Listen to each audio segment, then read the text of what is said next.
My son stood in my kitchen, looked me straight in the eye, and said, "You raised us, Mom. That was your job. Don't expect anything now." Those words didn't just hurt.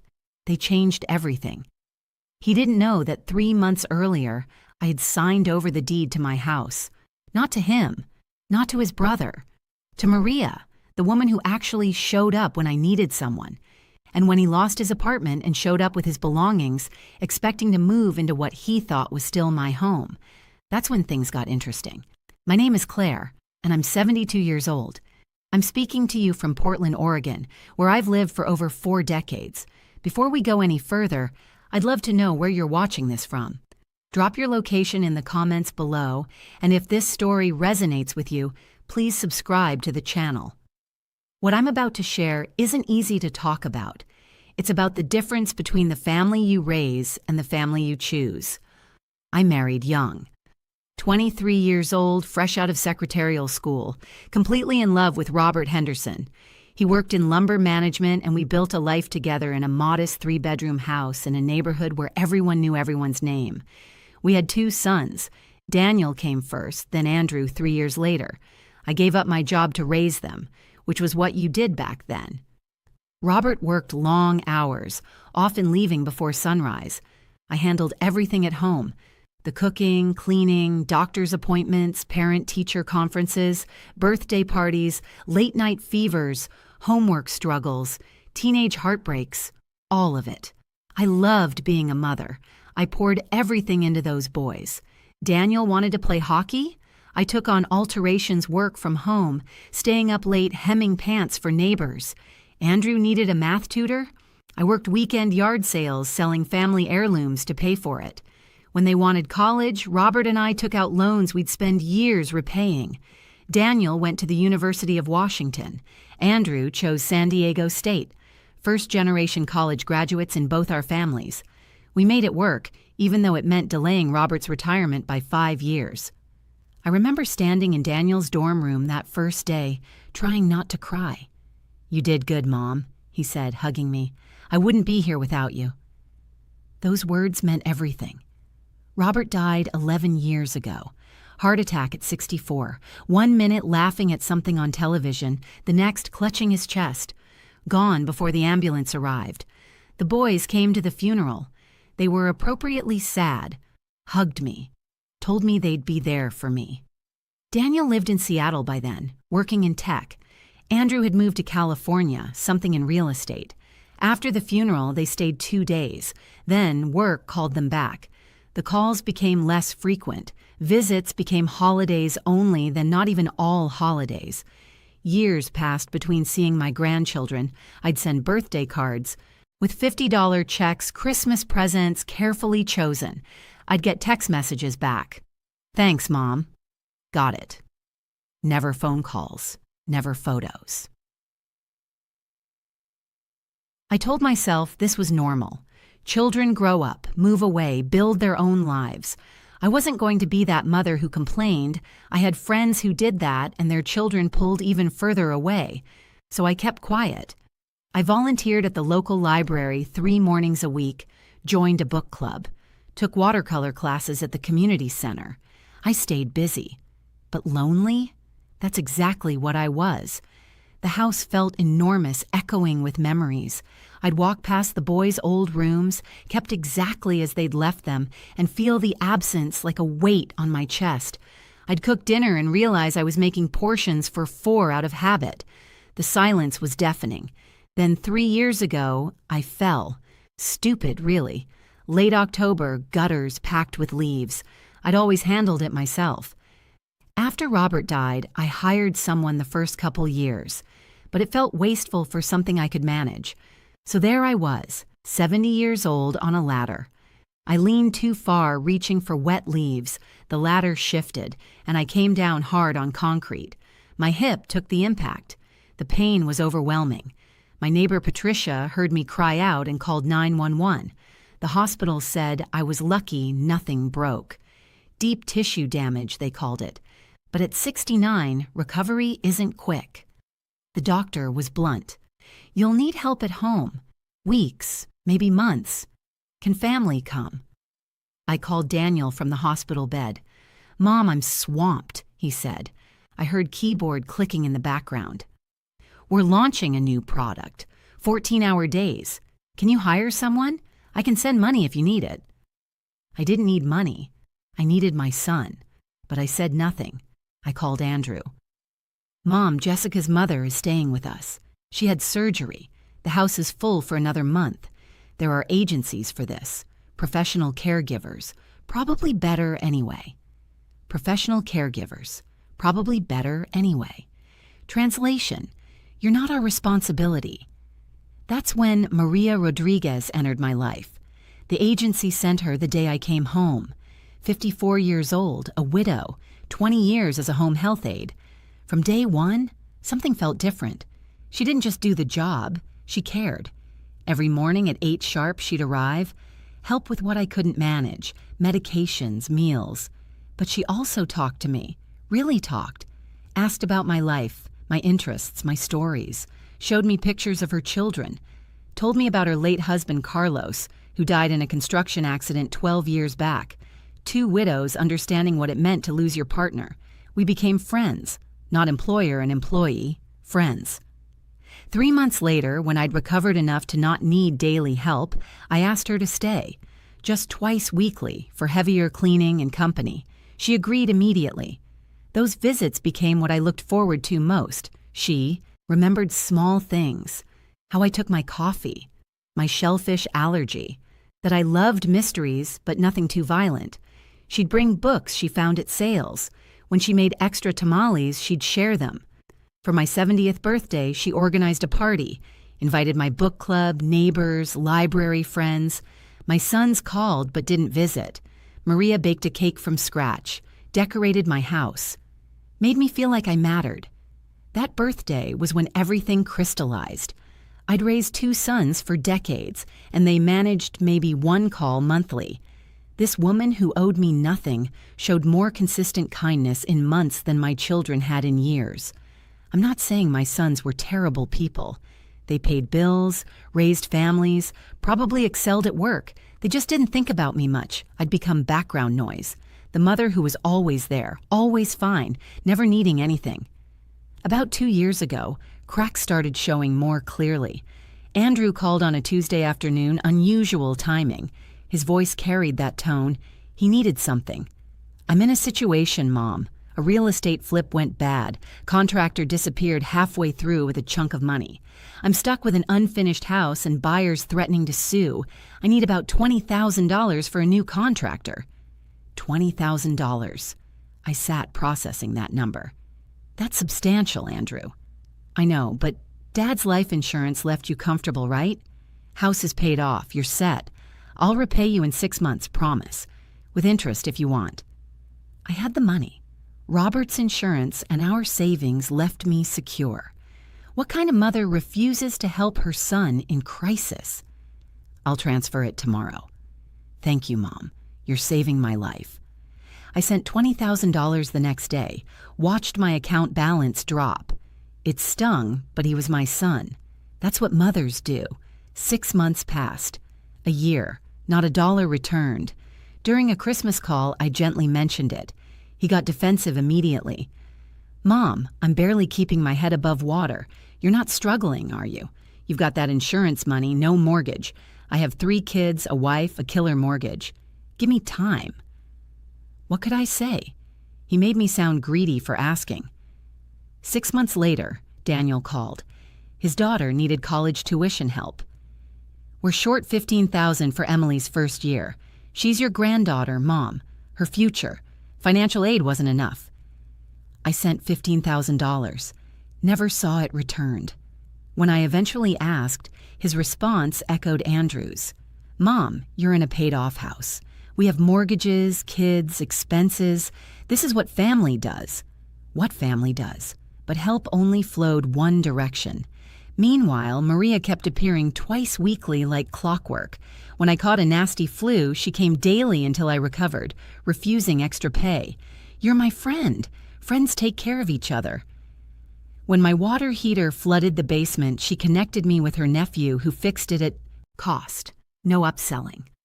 When I felt particularly low around Robert's death anniversary, she took me to lunch and let me talk for hours. I started thinking seriously about the future. I was 71, reasonably healthy, but mortality doesn't wait. What happened if I got really sick? Needed serious care? Would my sons come? Would they drop their lives for me like I dropped everything for them? I knew the answer. I'd known for a while but kept avoiding it. They'd find me a facility, visit occasionally out of obligation. I'd die surrounded by strangers while they continued their busy lives, maybe feeling guilty but not guilty enough to change anything. That realization led me to James Thornton's office. He'd been my lawyer since Robert died, handled everything from life insurance to the will. I trusted him, which mattered for what I was about to do. "Claire," he said when I explained my plan, "I need absolute certainty you understand this. You want to transfer your house deed to someone outside your family?" "She is family," I said firmly. "More family than blood has been." He leaned back, studying me. "I'm not judging. But once you sign, the house legally belongs to Maria Rodriguez. You'll have a life estate allowing you to live there as long as you want, but ownership transfers to her. Your sons won't inherit it. You're completely clear on that?" "Crystal clear." He outlined every implication: life estate details, property taxes, how it couldn't be easily reversed. He warned my sons might challenge it, might be upset, that family dynamics would permanently change. "What about your sons?" he finally asked. "What about them? This is my house, my decision. It was never theirs to begin with." He didn't push further, knew me well enough to recognize when my mind was set. "All right, I'll prepare paperwork. But Claire, I'm recommending one more step. Psychological evaluation documenting your sound mind protects you and Maria if your sons challenge this." I agreed. Met with a psychologist who asked extensive questions about my reasoning, my relationships with sons and Maria, my understanding of consequences. She determined I was completely competent, making this decision with full awareness. 2 weeks later, I sat in James's office with Maria beside me. He explained everything again. Before he finished, she was crying. "I can't accept this," she said, voice breaking. "It's too much. This is your home." "It was my house," I corrected gently. "You made it a home again. There's a difference. I need to know that when I can't care for myself, I won't be warehoused in some facility and forgotten. I need someone who genuinely cares. You've given me more in 2 years than most receive in lifetimes. Dignity, friendship, reasons to wake up looking forward to the day.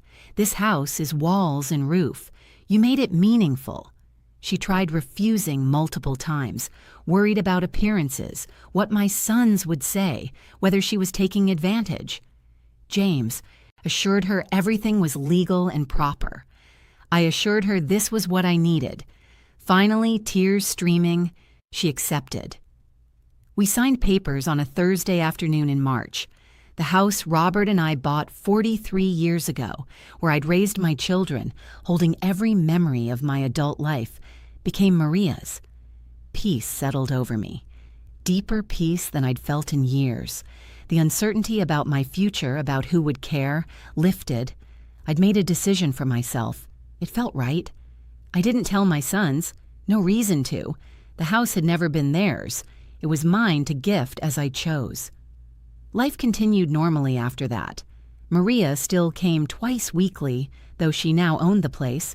Didn't change our dynamic. I volunteered, attended book club, took watercolor classes. I'd made peace with my son's distance, stopped expecting change. Then 4 months ago, everything exploded. Daniel called on a Tuesday evening. I was making pasta when my phone rang. His name on screen surprised me.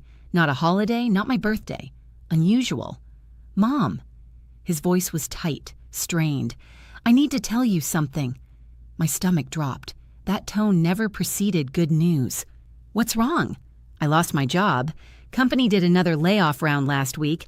15 years and they just cut me loose. Severance package isn't enough. Not with our expenses." I felt genuine sympathy. Losing a job after that long had to be devastating. I'm so sorry, Daniel. How are you holding up? We're stressed. Sarah works part-time at a clinic, but it's not enough. And Mom, we had to give up our apartment lease. Seattle rent is insane. Without my income, we can't manage. There it was. I knew exactly where this was heading. So, we were thinking maybe we could stay with you a while, just until I find something new. Few months, probably. The kids could know their grandmother better. You've got 3 bedrooms, just you there. Makes sense. Not a request, an assumption, a plan already made. Daniel, we need to talk about this. What's to talk about? Frustration edged his voice now. You have space. We're family, Mom. This is what family does. That phrase again. When were you planning to come? Next weekend. We've packed most stuff already. Got a storage unit for furniture, but we need somewhere to land. Next weekend. All decided without actually asking me. Without considering I might have my own life, plans, autonomy. Just assumed I'd be available, willing to upend everything because that's what mothers do. My hands trembled. I put down my cooking spoon. Daniel, there's something you need to know. What? The house isn't mine anymore. Silence. Heavy, dangerous silence. I could hear him breathing, thoughts racing. What do you mean, not yours? I transferred the deed 2 years ago. I have a life estate so I can live here indefinitely, but I'm not the owner. You gave it to Andrew? Volume increasing with each word. Are you serious right now? You gave him the house? I didn't. Give it to Andrew. Then who? He was shouting now. Who the hell did you give our house to? It wasn't your house, Daniel. It was mine, and I gave it to someone who earned it. What does that mean? Who earned it? Maria, my caregiver. The explosion was immediate. You gave our inheritance to your housekeeper. Have you lost your mind? She manipulated you. This is elder abuse. This is my decision. I cut him off, voice steady despite shaking hands, made with full legal counsel and a psychological evaluation confirming my competence. Maria has been more family in 2 years than you've been in 10. I'm calling Andrew. He hung up. Within an hour, both had me on conference call, both furious. You gave our house to a stranger? Andrew demanded. She's not a stranger, and it was never your house. We're your sons, Daniel shouted. That house should have come to us. That's our inheritance. Why? I kept my voice calm, which seemed to infuriate them more. Give me one reason you deserved it. Because we're your family. You're my family when you need something, I said quietly. Where were you when I fell and couldn't walk? Where were you on holidays? Where were you when I asked about that money you both promised to repay? You're my family when it's convenient, when there's something in it for you. That's not family. That's biology. We have our own lives, Andrew said. We can't drop everything to babysit you. There it was. Babysit. As if caring about your mother was a chore, an inconvenience to resent. I never asked you to babysit me. I asked you to be my sons. There's a difference. You made your choice long ago. I finally made mine. This is insane, Daniel said. She groomed you for this, probably planned it from the beginning. We're getting a lawyer. We're fighting this. Go ahead, I said calmly. James Thornton prepared everything. I was psychologically evaluated to ensure sound mind, full legal counsel throughout, everything proper, legal, binding. You won't win, but waste your money trying if it makes you feel better. We'll see about that, Andrew snarled. You raised us? You're right. That was your job. What parents do. You don't get a medal for doing what you're supposed to do, and you sure as hell don't get to throw away our inheritance because we didn't visit enough. The words hung in the air. That was your job. You don't get a medal for doing what you're supposed to do. There it is, I said quietly. That's what you really think. Raising you was just a job, something I was supposed to do, no different than if I'd been hired. I didn't mean it like that, Andrew backtracked, hearing how it sounded. Yes, you did, and you're right. It was a job. 20-something years of unpaid labor. I just gave myself a retirement package, gave myself peace of mind, gave myself someone who actually cares whether I'm alive or dead. Good luck with your lawyer. Goodbye. I hung up, turned my phone, completely off. My hands were shaking, heart pounding so hard I thought I might have a heart attack. But underneath the adrenaline, underneath the confrontation, I felt something I hadn't felt in years. Power. I'd finally stood up for myself after decades of bending. I called Maria, told her what happened. She arrived within 30 minutes despite it not being her scheduled day. Didn't say much, just sat with me, held my hand while I processed everything. Did I do the right thing? I asked. You did the brave thing, she said softly. That's even better. But it wasn't over. Daniel showed up anyway. The following Saturday, exactly when he'd planned, a rental truck pulled up outside. I watched from the living room window as he, Sarah, and their 2 children climbed out. He had the audacity to start unloading boxes onto my driveway. I opened the door before he could ring the bell.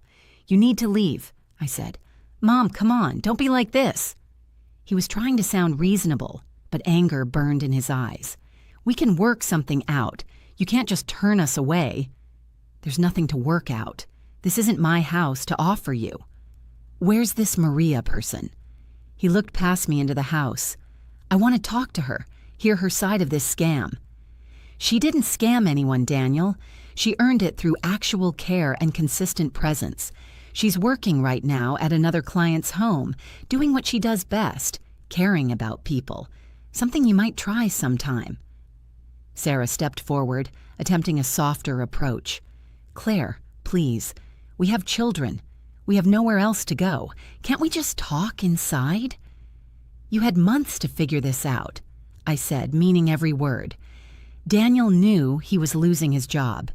You both had time to make plans, find solutions. The choices that led you here aren't my responsibility to fix.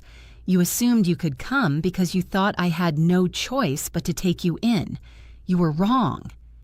We're family, Sarah's voice cracked. I saw tears. For a moment, I almost wavered.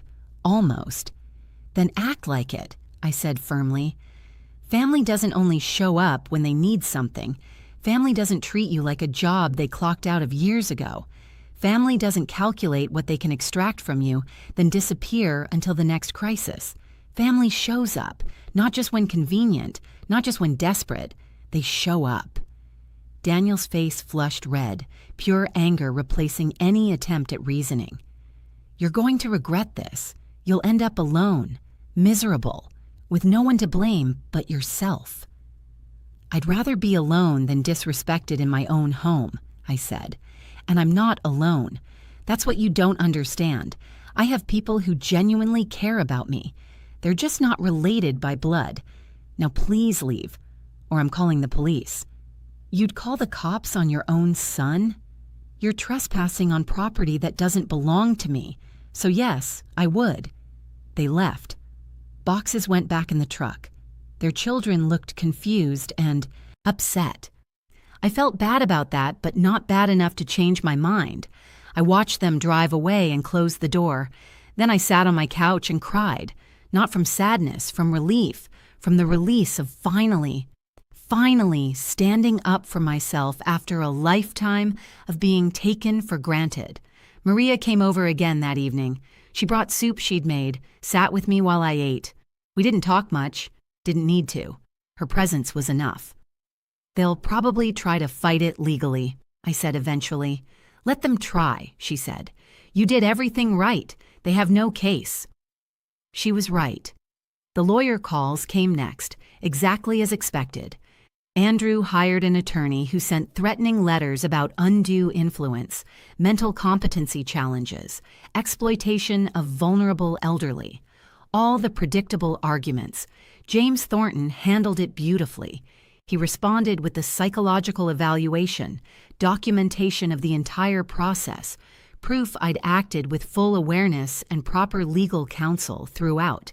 The attorney tried arguing Maria had manipulated me, but there was no evidence because it hadn't happened. Every interaction we'd had was documented, first through the agency, then through our friendship. There were witnesses. My book club friends could testify to our genuine relationship. My neighbors had watched our friendship develop naturally over years. The threatening letters cited cases of caregiver exploitation, demanded the deed transfer be reversed, threatened court action. James responded to each one methodically, clinically. He included testimony from my psychologist, medical records showing I was healthy, competent, of completely sound mind, bank statements proving Maria had never accessed my accounts, never asked for money, never pressured me financially. He included statements from neighbors. Patricia next door wrote about how she'd watched Maria care for me after my fall, how she'd seen our friendship blossom, how she'd witnessed Maria refusing extra payment multiple times. My book club friends wrote about meeting Maria at my birthday party, how genuine our connection appeared, how Maria clearly cared about me as a person. The lawyer kept pushing for 6 weeks, sent increasingly aggressive letters, demanded meetings, threatened to depose me, to depose Maria, to take everything to court. Then suddenly, silence. The letters stopped. No more calls. Nothing. James called me on a Wednesday afternoon. "They've dropped it," he said. "Andrew's attorney probably told him the truth. They have no case. You were evaluated. Everything was done properly, and there's no evidence of manipulation or undue influence. They'd be throwing money away pursuing it." "So it's over?" "It's over. The house is Maria's, legally and permanently. Your sons can't touch it." I felt a weight lift that I didn't even realize I'd been carrying. The legal threat had been hovering in the background, a low-grade anxiety I'd been living with. Now it was gone. But so was something else. The phone calls from my sons stopped completely, not just reduced, stopped. No more texts, no more occasional, "How are you?" messages, nothing. Radio silence. I waited for the grief, waited to feel the loss of my children, the finality of severed relationships, waited for regret to creep in, for doubt about whether I'd done the right thing. It never came. Instead, I felt lighter, like I'd been carrying weight so long I thought it was just part of me, and now I'd finally set it down. The weight of obligation, the weight of waiting for them to care, the weight of hoping things would change. I stopped checking my phone hoping for their names on the screen, stopped composing texts I never sent, stopped rehearsing conversations where I explained myself, where they finally understood. If you're watching this and you've stuck with me this far, thank you. If this story is resonating with you, if you've felt this kind of pain from people who should love you, please hit that subscribe button. You're not alone in this. None of us are. Maria noticed the change in me. "You seem different," she said one afternoon while we were having coffee in my kitchen. Our kitchen, technically, but it still felt like mine, like ours. "I feel free," I told her honestly. "For the first time in years, maybe decades, I feel free." She smiled, understanding without needing explanation. We'd talked about it enough over the months. She knew what my son's rejection meant, how it hurt, but also how it clarified things. "You gave them everything," she said. "Your time, your money, your energy, your life, and they took it all as their due. You don't owe them anything more." She was right. I'd given my sons everything a mother could give, sacrificed my career, my dreams, my financial security, taken out loans for their education, sent them money they never repaid, shown up for them repeatedly while they couldn't be bothered to show up for me. Life continued. Maria and I fell into new rhythms. Twice-weekly visits became 3 times weekly, not because I needed care, but because we enjoyed each other's company. She started bringing her daughter sometimes, a lovely woman named Sophia who worked as a teacher. Sophia would tell me stories about her students, show me pictures her kids had drawn. I met Maria's son, Miguel, who worked in construction like his late father. He came over one Saturday to fix a loose board on my porch steps, refused payment. "You're family now," he said simply. That word, family, from someone who had no biological obligation to consider me such. Thanksgiving approached, my first without even the pretense of my son's calling. I prepared myself for sadness, for that hollow feeling of holidays alone. Maria called me on the Tuesday before Thanksgiving. "What are you doing Thursday?" she asked. "Nothing special. Probably make a small turkey breast, watch some television." "No," she said firmly. "You're coming to my house. Sophia is cooking. Miguel and his wife will be there with their kids. We have plenty of room. You're coming." "Maria, that's your family time." "Your family," she interrupted. "Stop arguing and be there at 2:00. I went. Walked into Maria's modest home that Thursday afternoon and was enveloped in warmth. The smell of roasting turkey, the sound of children laughing, Spanish and English mixing in conversation. Sophia hugged me at the door. Miguel's kids called me Abuela Claire, a title that made my eyes sting with tears. We ate until we were stuffed, told stories, laughed. Sophia asked about my watercolor paintings, genuinely interested. Miguel asked about Robert, about what he was like, listening intently to my memories. His wife wanted to know about my book club, what we were reading. They made space for me at their table, not out of obligation, but out of genuine warmth. I wasn't the elderly woman they felt duty-bound to include. I was someone they wanted there. That's when it hit me fully. The difference between being wanted and being obligated.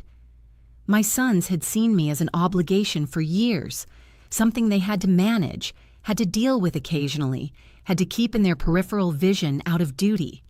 Maria's family wanted me there, saw me as someone who added something to their gathering, not someone who required accommodation.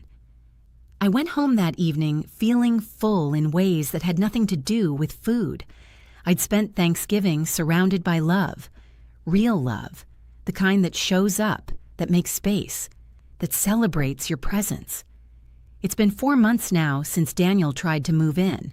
4 months since my sons told me raising them was just my job. 4 months since I chose myself. I haven't heard from either of them. No calls, no texts, no emails. Complete silence. I imagine they're telling their version to friends, wives, maybe even my grandchildren. The ungrateful mother who gave away their inheritance to a stranger. The selfish woman who turned her back on family. Let them tell whatever story helps them sleep. I know the truth. I was a good mother. Maybe too good. I gave until there was nothing left to give, and they learned to expect it as their right. They learned my love was unconditional and unlimited, and I never taught them about reciprocity, about mutual respect, about showing up. That's partly on me. I enabled it by never setting boundaries, never saying no, never demanding they treat me with basic dignity. But I'm teaching them now, even if the lesson comes decades too late for our relationship to recover. The house feels different now, lighter somehow. Maria and I converted Daniel's old room into an art studio for my watercolors. Andrew's room became a proper guest room where Sophia sometimes stays when she needs a quiet weekend. The museum to my son's childhoods is gone, replaced by spaces for actual living. Maria officially lives here now. We made that decision 2 months ago. She sold her smaller place and moved in. We're housemates in the truest sense. She uses the master bedroom while I prefer my smaller room. We share cooking duties, cleaning, everything. It's companionable, comfortable. Like what I imagine having a sister would be. I'm 72 years old, could have 5 years left, could have 20. Nobody knows. But I know how I'll spend whatever time remains, surrounded by people who choose me, who value my presence, who show up not because they have to, but because they want to. Maria's family has become mine. Sophia calls just to chat about her day. Miguel stops by to check if anything needs fixing. The grandchildren draw me pictures that now cover my refrigerator, artwork from kids who actually know me, who look forward to seeing me. When my time comes, I'll go knowing I stood up for myself, knowing I wasn't just a job someone had to do, knowing I was loved genuinely by someone who had zero obligation to love me. My sons might show up at my funeral. They might not. Either way, it won't matter. I'll be surrounded by the family I chose, the family that chose me back. Blood doesn't entitle anyone to your dignity. That's what I learned. You can love someone and still refuse to let them disrespect you. You can honor the role you played in their lives while acknowledging they don't honor the role they should play in yours. I gave my house to the person who made it a home. I gave my peace to myself, and I have absolutely no regrets. That's my story. That's my truth. And I'm finally, completely at peace with it.